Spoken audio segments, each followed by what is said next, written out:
First of all, I want to thank the organizers for inviting me here to Vienna and also to give a talk here. And I want to thank you for coming to this talk. I want to talk about initial data rigidity. So what is this about? So there's a theorem by Eichmayr-Galloway-Mendes from 2021, which states the following. So if M is a manifold, compact and connected smooth. Manifold with boundary. And this boundary is decomposed into two pieces. So let's maybe make a drawing. So what I want is a board is like this, where you have two pieces that are minus M and plus M. So this is the minus piece, and this here is the plus piece. And you have an initial data set.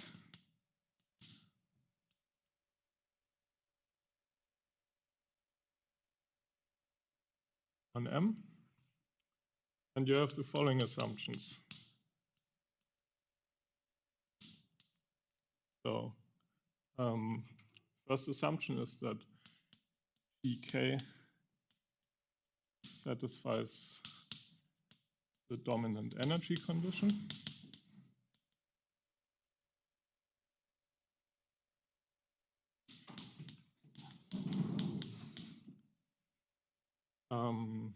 Then the second assumption is that the plus M is future weakly outer trapped.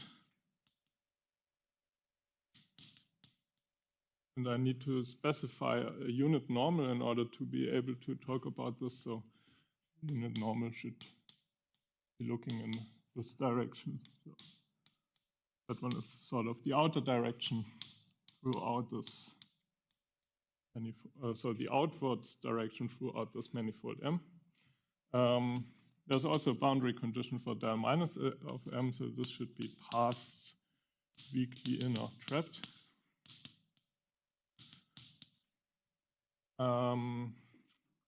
Yeah, and finally, there are some more assumptions. So if N is the dimension of M, then we want that the dimension of M is bounded between 3 and 7. There is a cohomology condition.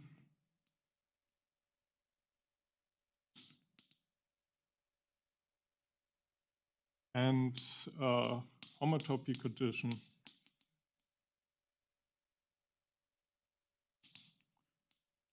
that hold.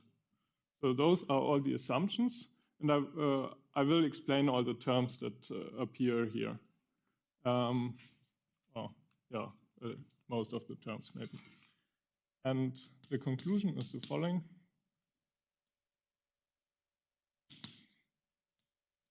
The conclusion is that this manifold M is foliated by marginally outer trapped surfaces Ft, and induced metric on all these restricted to Ft. The induced metric on these FTs is a flat metric on a torus. So this is isometric to a flat torus. And then lastly, the dominant energy condition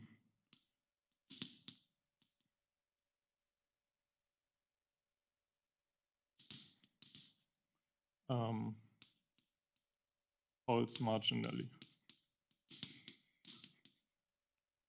So this is stated in few words, what can be also written down in formulas. And actually, the conclusions are a bit stronger, and I will come to this later on. But before coming to this, I want to pose the following question that I'm going to answer in this talk, that this talk is about.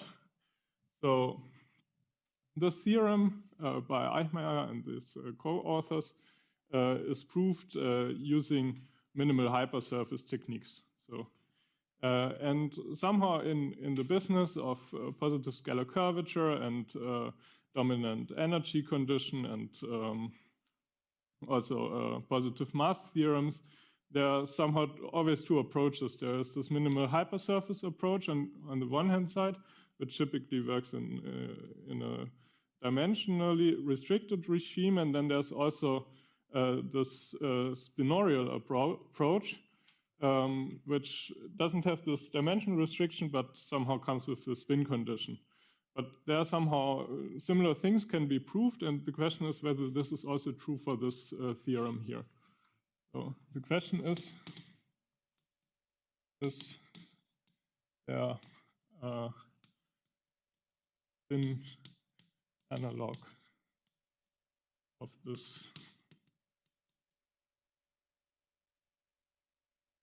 theorem? And this is what this talk is about.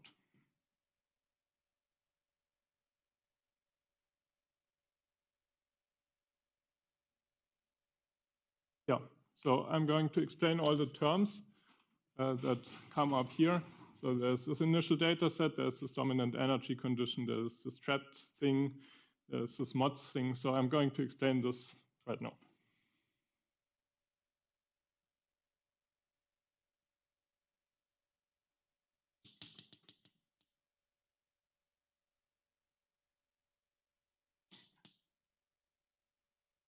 Okay, so first of all, what is an initial data set? So suppose M is a smooth manifold. Then an initial data set is a pair.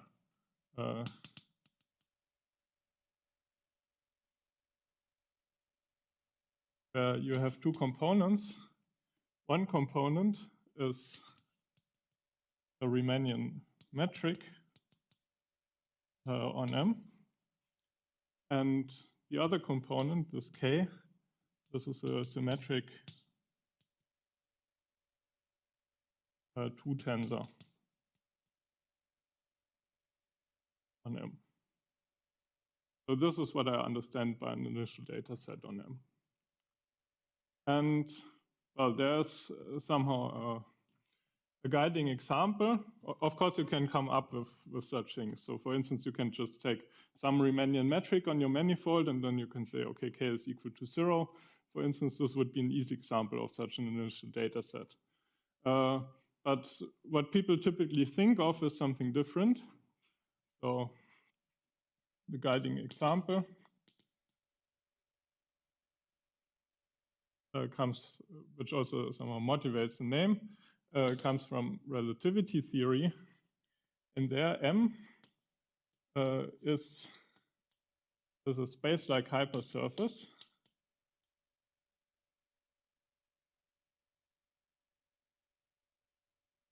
within a time-oriented Lorentzian manifold, M bar G bar. Time-oriented Lorentzian manifold. So the Lorentzian manifold somehow looks like this. Then with time direction here. Then this space-like hypersurface might look like this. So this is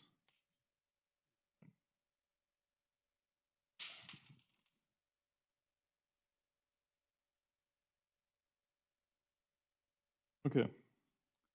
Yeah, so once we have the setup, we can define an initial data set on M.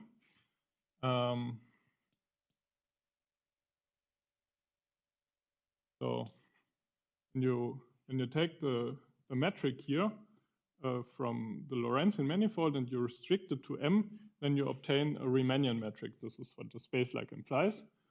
So this is the induced Riemannian metric on M. And what you can also determine is a second fundamental form of M. Okay, the second fundamental form of M in M bar. And in order to have this as a symmetric 2 tensor, not as a vector valued form, we need to specify a unit normal. And we can do this because we have this time orientation. So there's a canonical unit normal here, which is vector field E0. This is with respect to the future unit normal E0. Well, and those two together, this is the induced initial data set.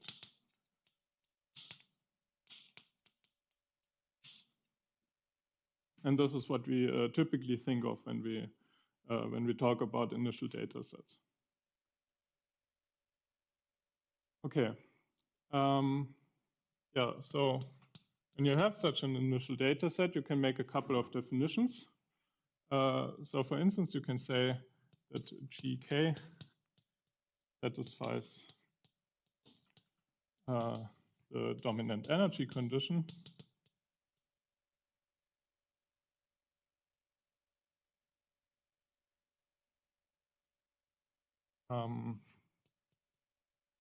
If by definition rho is larger or equal than J, the norm of J, where rho is this term 1/2 scalar curvature plus trace of k squared minus norm of k squared, and J is equal to the divergence of k minus d trace k. So again, somehow this looks, at first sight, this looks rather unmotivated. But in fact, when you are in this setup here, then rho is equal to the Einstein curvature of E0, E0, and J is equal to the Einstein curvature of E0. Where you leave out one slot and restrict to Tm to make it a one form on M.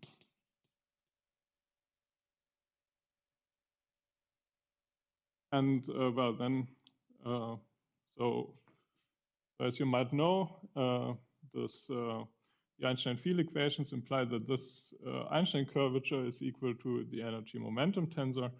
So this here is the momentum energy density, and this here is the momentum density. And this dominant energy condition tells us that this energy density is at least as large as the momentum density, which somehow says something like the matter is not traveling faster than light. So this is where this roughly comes from. Yeah, and now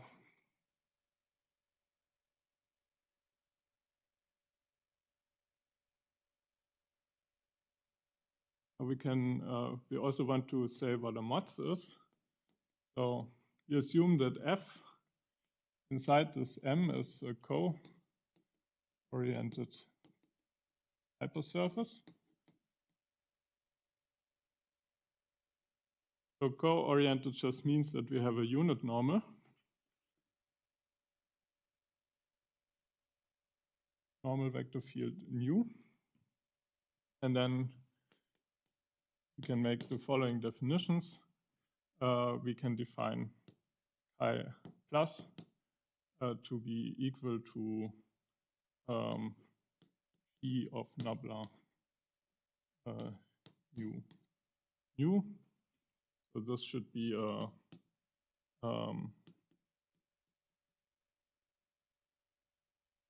two form on F, a symmetric two form on F. This is called future. I forgot something. Plus K.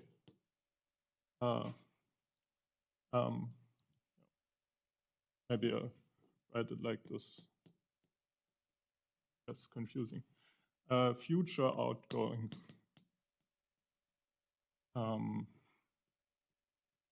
Null second fundamental form.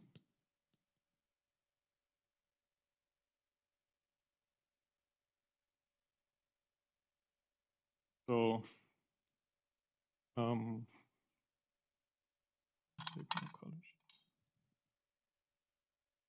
so this F here is now inside this M bar. It's codimension 2, and on this F we have, so there's the new direction, and then there's this E0 plus nu.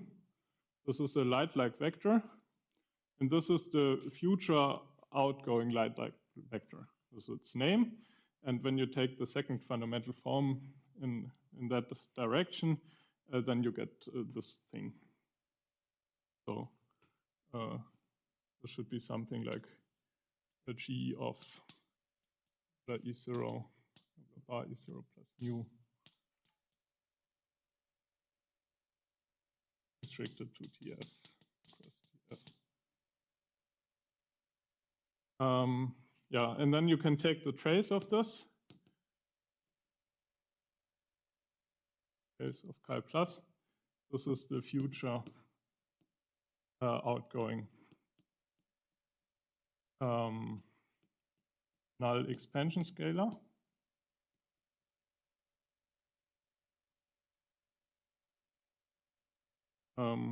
Which can, in the setup here, also be written as the divergence of E0 plus nu. So this somehow describes how much light rays going in that direction, how much increase in volume we have on the radiation sphere. Yeah, and this somehow connects this with black holes, because there is this singularity theorem by Penrose, which somehow considers trapped surfaces. And these trapped surfaces, this just means that this chi plus is smaller or equal to 0. And if I made this correctly, then this should be just a condition with the reverse sign. Yeah, and then well, there's also, so weakly means this larger equal, and there's also the case where it's equal, and this is what is called marginally outer trapped surface, and this is called abbreviated MOTS. So F is a MOTS, a marginally outer trapped surface, if and only if beta plus 0. Okay. Yeah, so these are hopefully all the terms that we need. Let's maybe look at one example, which I said before. GK is equal to G0 for some Riemannian metric G. And then all these terms that we introduced here simplify. And rho is just equal to 1/2 times the scalar curvature. J is just 0. And so from this, we see that the dominant energy condition is equivalent to the condition that the scalar curvature of G is larger or equal to 0. And moreover, this chi plus is the second fundamental form of f in M. Theta plus is the mean curvature of f in M, and f is a MOTS if and only if f is a minimal hypersurface.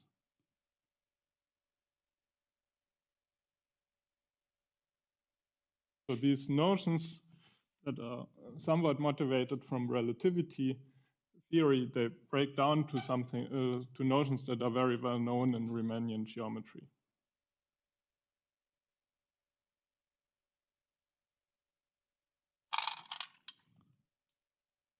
Okay. Yeah.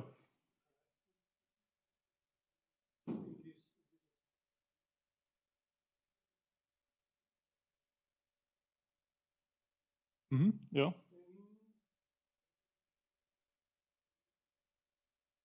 Yeah. So actually somehow the whole manifold in the end looks surprisingly simple. So in the end, it just looks like a cylinder. There you have all these mods ft. And you also the boundaries will get minimal surfaces. So a priori you have a quite general situation, but it turns out that these conditions are so strong that in the end you're basically left with one example. Okay. So I guess somehow the physical situation that I would associate to this is somehow what is happening close to a black hole somehow, where you have no, but you're not supposed to have matter inside here. So this is quite a special situation, and I don't know whether we should expect this to really appear in our universe. I would rather guess that no. But it's somehow, from a mathematical perspective, this is some phenomenon that can happen in relativity theory.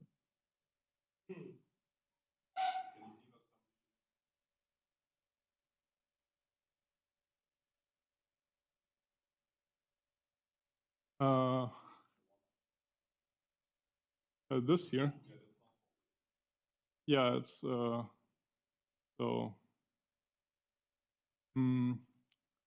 Yeah, so maybe let's postpone this until I come to the statement of my theorem, where there's also where I somehow know where this foliation comes from.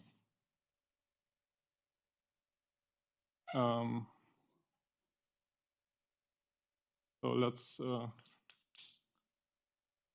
let's maybe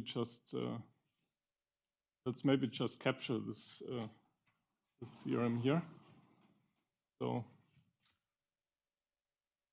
as I told you, I somehow derived a very similar theorem. So this is not due to myself, a preprint this year.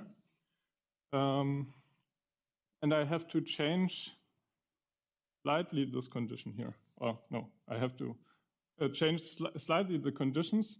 And what I have to erase is this last condition, and I have to replace this. So here I assume instead that M is a spin manifold, and that the A hat genus of M of del minus M is non-zero. But actually somehow this is equal to A hat of L plus M. So it's not as anti-symmetric as it looks. Okay, and let's also be more precise about this last statement here.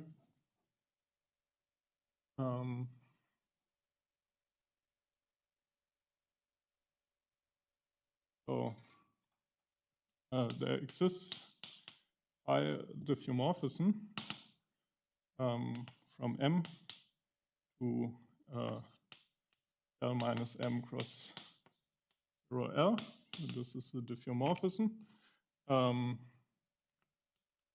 such that Ft is now just phi of L minus M cross T. So those are the canonical leaves of this foliation. And F0 should be, I guess, L plus M, and Fl is L minus M, such that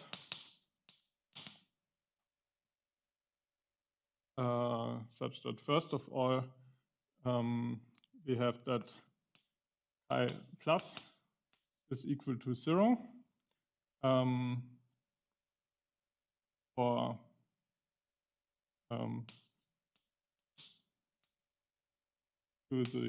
so with respect to the unit normal nu in 0L direction.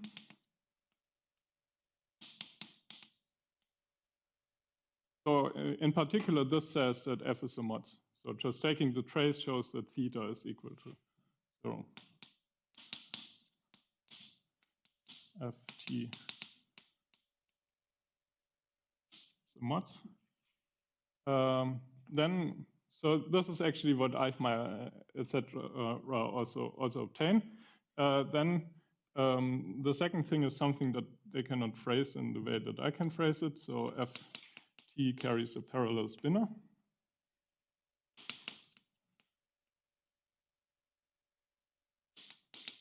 But nevertheless, this is true for the torus. Carries a parallel spinor. In particular, Ft with the induced metric is Ricci flat. And lastly, here I just want to be a little bit more precise, but this is also what they state in their theorem. This is equal to rho. So this shows in particular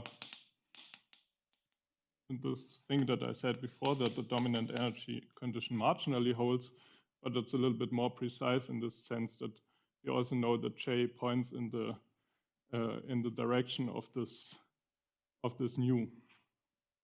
Okay, now maybe back to your question.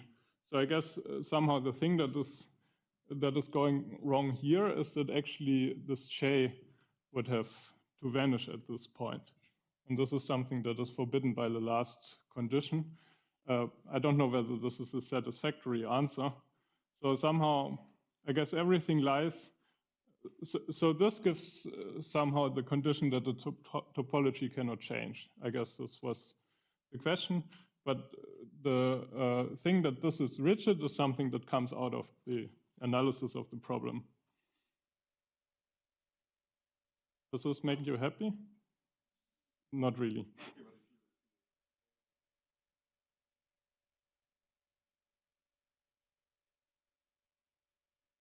Yeah, maybe.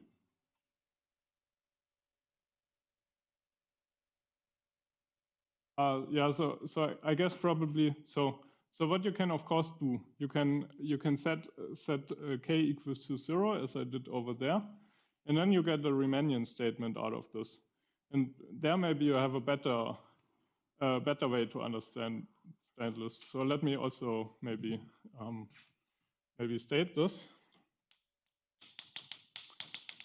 Setting k equals to 0. We get the following corollary.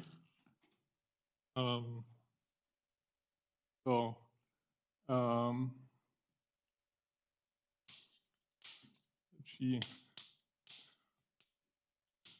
geometric on M as above. And we assume that G has scalar curvature non-negative, that the boundary del M is mean convex. So this is what this condition here boils down to. And well, lastly, M is spin. And A hat of der minus M is non-zero. And then the statement here that is very complicated actually gets rather easy in this case. When you work a little bit more, you find out that mg is actually isometric to a product L minus M cross 0L, where this carries a product metric where L minus M gamma is Ricci flat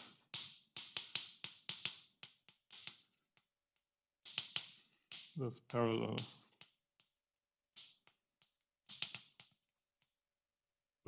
spinor. So this, yeah. Yeah.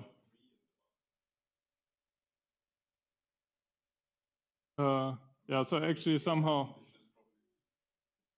yeah, that one is trivially satisfied, and I guess this is also what somehow makes the whole statement rather theoretical from a GR point of view. So of course there are some index invariants that also work in dimension 3, but yeah, somehow those are much more difficult to handle, and I don't know whether the statement is still true then. So yeah, actually I cannot say anything in that.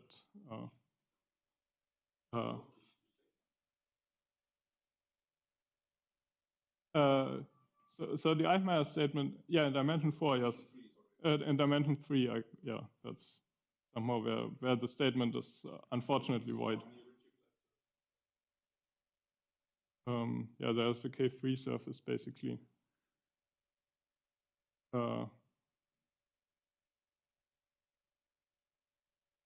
What? In dimension 3, you mean?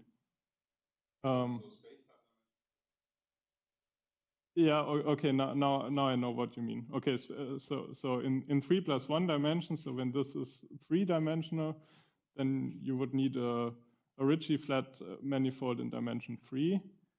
And I guess that one should already be flat. So then it's a torus or yeah, some.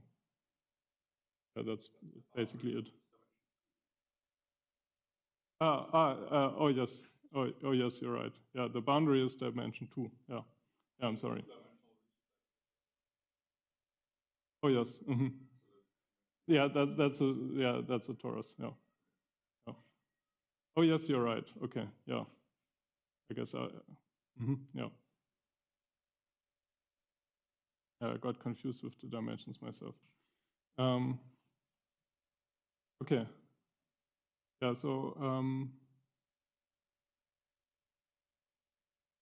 maybe let me say some things, some words about the proof.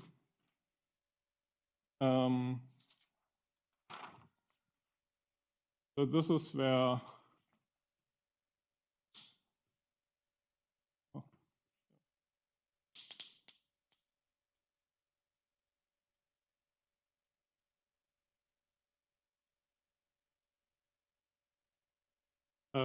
the Dirac-Witten operators come into play.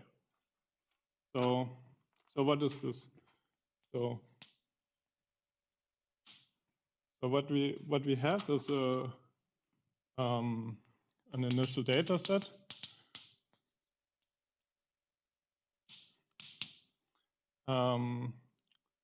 Which is spin.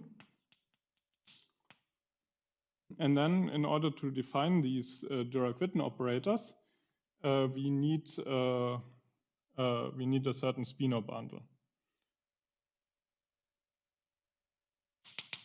and this I just take as a black box. It is possible to construct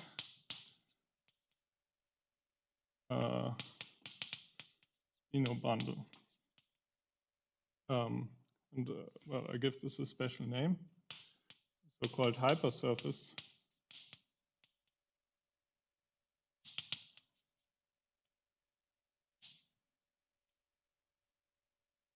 Which I call by the name sigma bar m over m.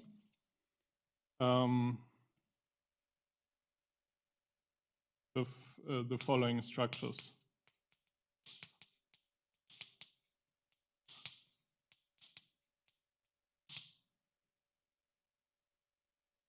So what this hypersurface spino bundle should be is the following.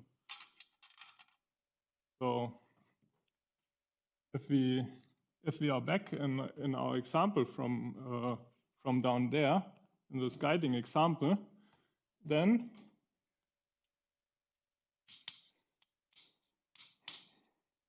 we assume this here to be spin, and then we get a spino bundle for this Lorentzian manifold M. And from this, we can get this hypersurface spino bundle by restricting this to M. So when we restrict this bundle to M, then we get a bundle on M, and this is what this hypersurface spino bundle is supposed to do. And somehow all the structures that I'm mentioning now are somehow structures that come from up here and then are restricted down on this bundle here. So what does it have? So it has a Clifford multiplication.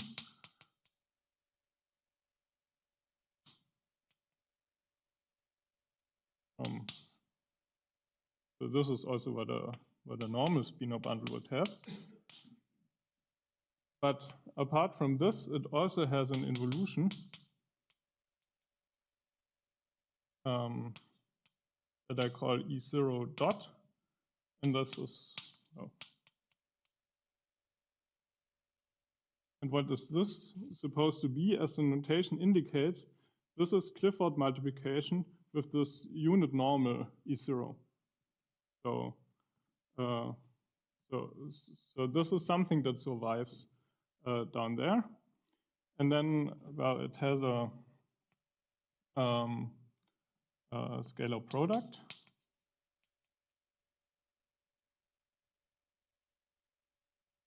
And actually, somehow, this bundle only has an infinite, indefinite. This only has an indefinite scalar product. But using this unit normal, we can make it a definite one. And this is the definite scalar product. And then finally, there's a connection.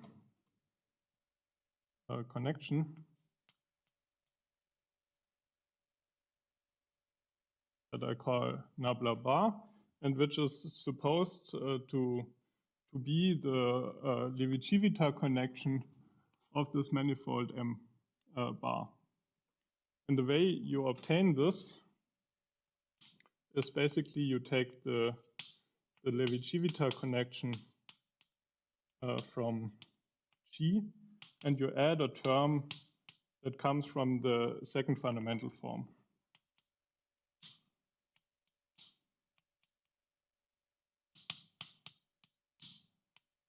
So, and let me see whether I did the signs right. Okay, it seems okay. Yeah, so those are the structures here, and they are also compatible in a certain sense, which I don't want to address in detail. But now, having this hypersurface spino bundle with all these structures, we can define this Dirac-Witten operator,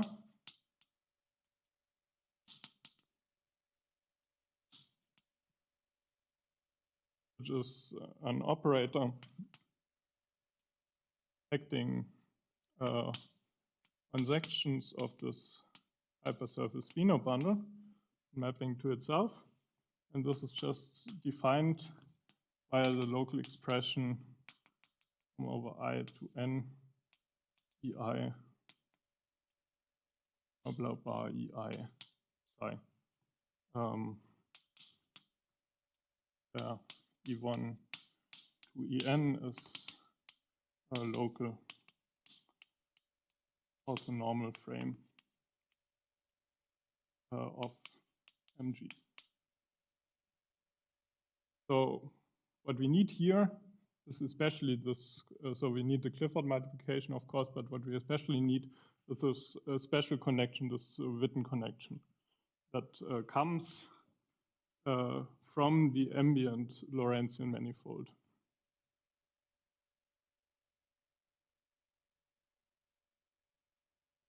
So it is a vector bundle, and I phrase this maybe a bit awkward here. It's actually it's not as mysterious maybe as I put it here. So you take the spinor bundle on M and you double that thing, and then you essentially get this. At least in certain dimensions, it's just doubling the usual spinor bundle on M, and in certain other dimensions, it's just plainly the spinor bundle on M, but you have to add this additional structure. But yeah, it's a vector bundle, and as a vector bundle, it comes with certain additional structures. This maybe.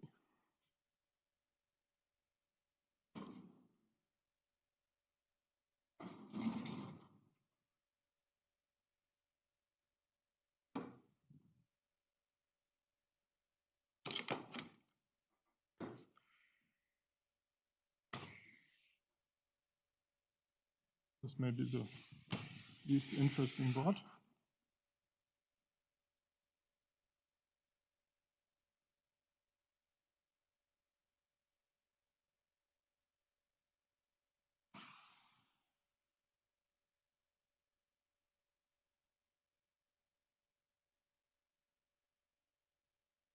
Okay. Yeah, so now in order to prove this theorem, you need a couple of ingredients or tools and things that and properties of this Dirac-Witten operator. And I will briefly state these. So tool A is an index theorem.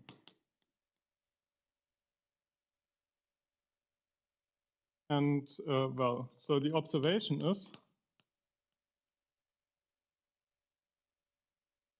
that we can rewrite this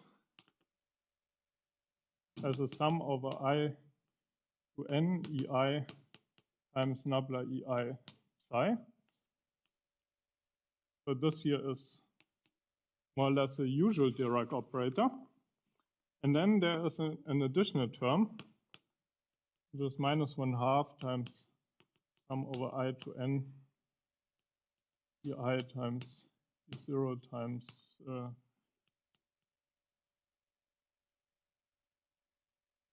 and when you compute this, then you find out that this is equal to 1/2 times the trace of k E0 times psi. So what you see here is that this is just of the form Dirac operator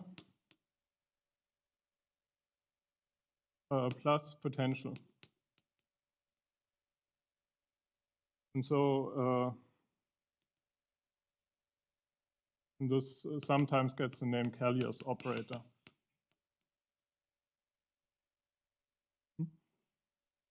Oh, okay. And for these Callias type operators, there's an index theorem, which you can find in Cecchini and Seidler in the form that I stated here, which states that this d bar psi this Dirac-Witten operator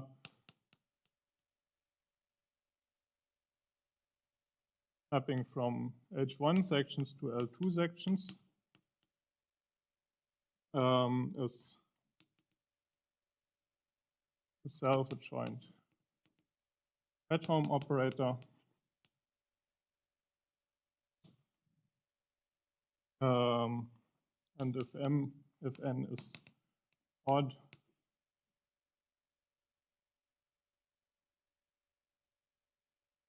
then we get that the index of this D is equal to the A hat genus of del minus M.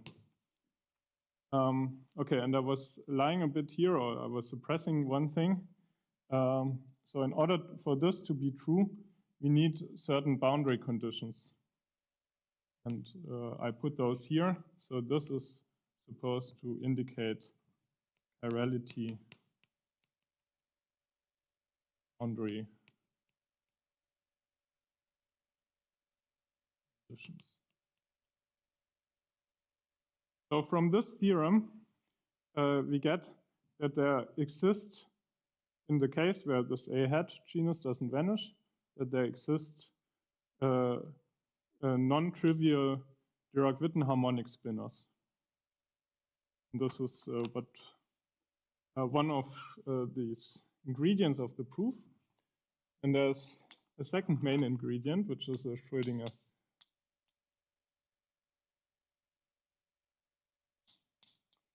Merovich formula.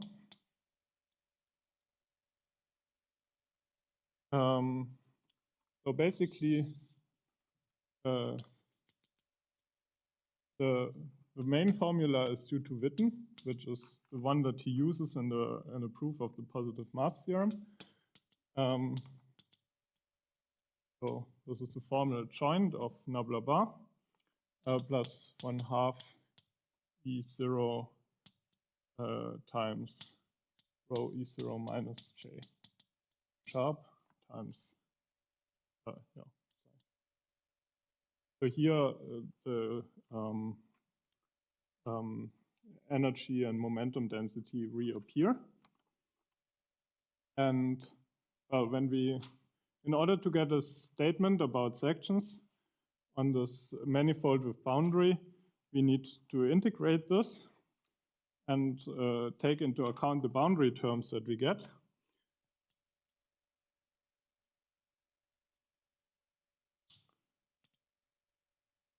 And what we obtain is the following formula. So d psi, d bar psi L2 squared is equal to blah blah blah psi L2 squared plus, well, this is the term from back here, 1/2 E0 times rho E0 minus J sharp psi. Also an L2 scalar product. And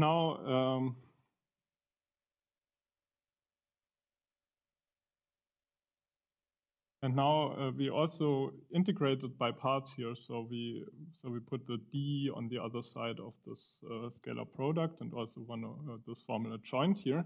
And when we do this, then we get a boundary term. And this boundary term is psi restricted to del M minus 1/2 S theta plus psi restricted to del M L2 scalar product of the boundary for psi subject to chirality boundary conditions. So this is the formula. And I forgot to tell you what this S here is. So this S is just the function that is +1 on del plus M and -1 on del minus M.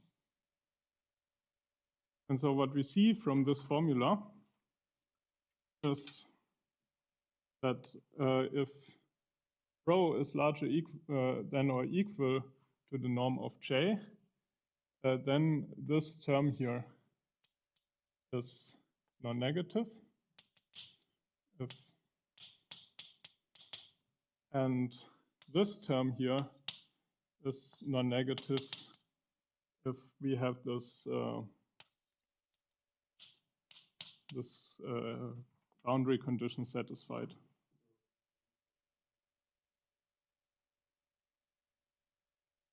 Here I integrate over the positive one.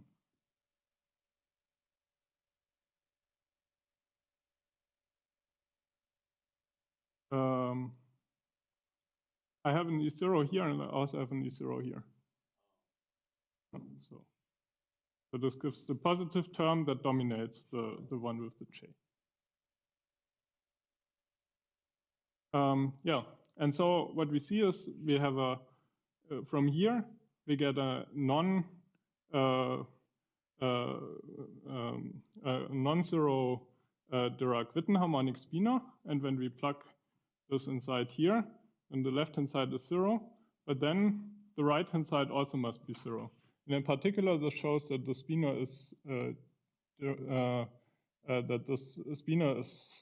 Witten parallel, and we see that this condition here must actually hold marginally, and we also must see that this here holds marginally.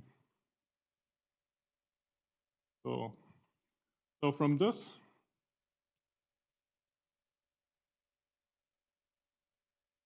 A and B psi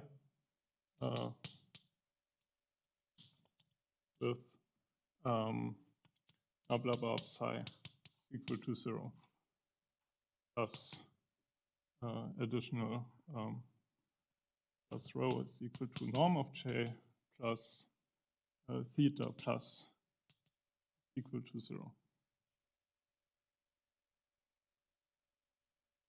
Okay, and then, well, and then we need to put in a little bit more analysis. Yeah, I saw the time, and I will stop here.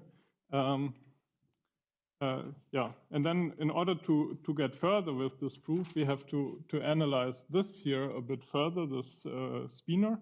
And here, the main ingredient is the following. So now, study the Dirac current of psi. And this Dirac current of psi gives you a vector field, and this vector field then, the dual of this vector field determines this foliation that we get over there, and integrating basically over this vector field, you get the diffeomorphism. Yeah, so I guess time's up. Thanks for your attention, and yeah.